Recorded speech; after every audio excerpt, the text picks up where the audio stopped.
Hi, my name is Linda Walker. I'm an ADHD coach and have been since 2005. I work with entrepreneurs, adults with attention deficit disorder, and other creative geniuses. This is Dwayne Gordon, my husband of 26, almost 27 years now. And we discovered he is the poster child for ADD. He was diagnosed in 1997. Many of my readers and clients have asked me to, or asked us really, to share our story, to give them some hope that there's a chance for them as well to get out of the struggle of ADHD. And it can be a struggle. We know where you are because we've been there and we've done that. Absolutely. Dwayne and I met on the blind date. That's right. And I knew a good thing when I saw it, so I proposed 1 month later. And for some reason, I was quite attracted to Dwayne's sense of adventure and his very quirky sense of humor. He was a visionary and a dreamer, something that I'd never seen in many of the people around me. And I said yes. Now, I didn't realize this was going to be the first of very many impulsive decisions that Dwayne would take. To start, impulsively, Dwayne very quickly showed how impulsive he was with changing careers and jobs at a drop of a hat. Yeah. Oh, well, I mean, often I had no choice, but sometimes I would get in a job and as soon as I got good at it, I was bored with it, or I would leave jobs because I knew that I was probably going to get fired. Sometimes, and Linda didn't even know this until a few days ago, I actually did get fired. And just in job after job, I couldn't find anything that was right for me. It Then if you remember, we watched the movie Teacher with Nick Nolte, and all of a sudden you were inspired to become a teacher. Well, I probably related so much to the character because he was an escaped mental patient who wandered into a high school and took over teaching a history class. Looked like fun to me. So within a month, you remember, I went back to my hometown. You couldn't travel at the time because you were 7 months pregnant.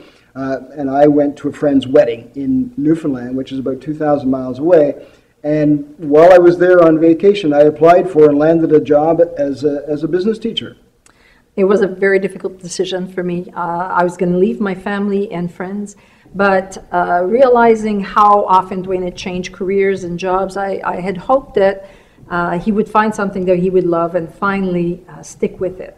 I had been frazzled also with the type of relationship that we had, the insecurity of all these job changes, the financial situation and so on. So if he had stuck with it, that would have been pretty amazing. Well, you know, I did stick with it for 8 years, so that was like a world record. It was definitely.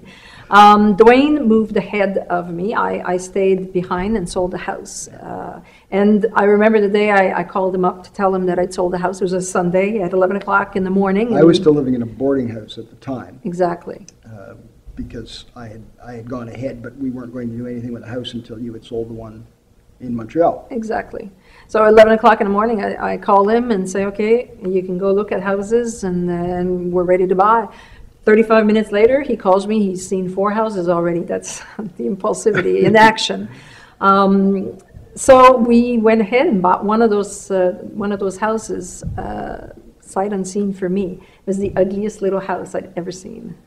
Yeah, and you know, I moved her from a city of 2 million people where she had grown up and lived all her life to a town of 4,000. Yeah. In a little island off the coast.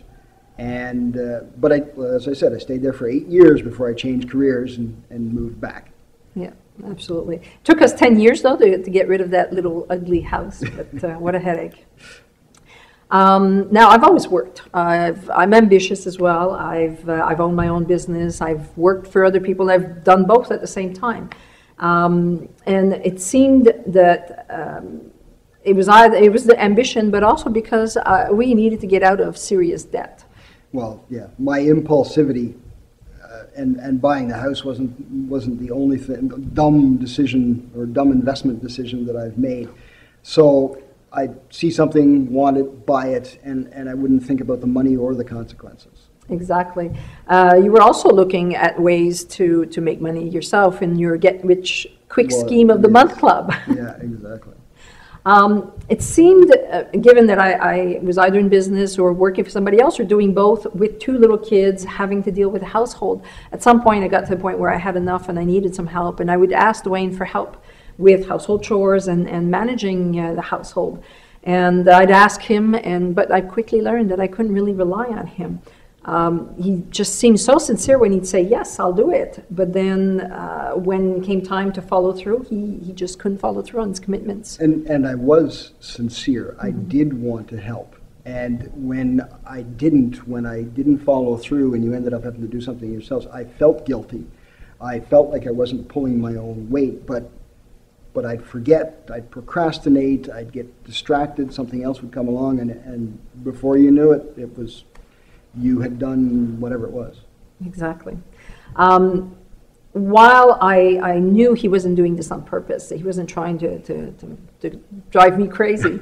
Almost he did, though. But what I did find was that while I believed him, I still found it very difficult, and I did resent, after a while, having to really bear the load of the family. At some point, I felt like I was a single parent with three kids instead of two. Now, with a full-time job, handling most of the household chores as well, I also noticed that my youngest daughter was struggling with school. Couldn't pay attention. Well, she was diagnosed she was 6 years old. She was diagnosed with ADHD. Absolutely. Of course, we later found out she had learning disabilities as well. Of course, as good parents, we did what we could, and we read everything that we could, which at the time wasn't much. Got our hands on 2 books, which really didn't describe our daughter very well. It talked about little boys who were really naughty in school. But eventually, you got your hands on the book, Driven to Distraction by Dr. Ed Hallowell and Dr. Radier. Right. Yeah, and I can remember reading the book, and I had picked it up because I wanted to learn more about this, whatever it was that my daughter had. And as I'm going through, I'm getting more and more excited and astonished, because I don't know about my daughter, but he's describing me perfectly. He's describing me as a child. He's describing me now. I have ADHD, or it seemed pretty obvious to me. Absolutely. And you came up and showed me this list, and you were so excited. Finally, something explained the ADD, or the ADD explained everything that we'd gone through. Well, that's it. Because I had, all of my job changes, all of my issues with time management and productivity, issues with short-term memory or lack of short-term memory. Problems with keeping your commitments and dealing with time management and even your emotional, your moods. Sometimes you'd have some serious outbursts. Our financial situation was explained by this as well. Plus our own problems, our relationship problems were mostly somehow caused by the ADHD. Absolutely.